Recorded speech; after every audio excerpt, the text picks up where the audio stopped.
kunda biz HR sohasida chuqur o'zgarishlar davrida turibmiz. Chunki sun'iy intellekt ish jarayonlarini o'zgartirmoqda va bu o'zgarishlardan chetda qolish endi mumkin emas. Shu nuqtai nazardan Asaka Bank uchun mazkur konferensiyani o'tkazish mehnat bozoridagi o'zgarishlarni yanada chuqur anglash, HR rolini qayta ko'rib chiqish va sun'iy intellektni inson kapitali boshqaruviga samarali joriy etish bo'yicha yondashuvlarni belgilab olish imkonini beradi.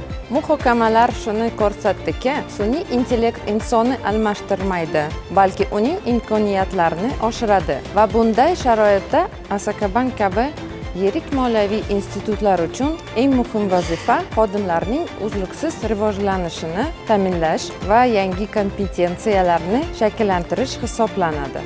Hozirda Asaka Bankda sun'iy intellekt asosida ishlaydigan karyer bot joriy etilgan. Ushbu bot nomzodlarni avtomatik tarzda tahlil qilib, saralash imkonini beradi.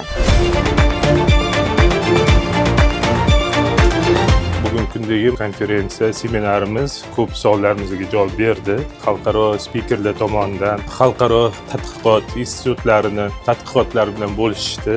Ya'ni insonlar sun'iy intellekt ishlatish kerakligi mavzusi ko'tarildi va men o'ylayman, HR sohasidagi dunyoda o'sha mehnat bozorida bo'layotgan o'zgarishlar bizani hozirgi kunda ko'proq nimaga e'tibor berishimiz kerakligi, hozirgi kunda biz o'zimizni xodimlarimizni ko'nikma bilimlarini oshirish, ya'ni klassik usuldan hozirgi zamonaviy boshqaruv usuliga o'tish to'g'risida ma'lumotlarga ega bo'ldik.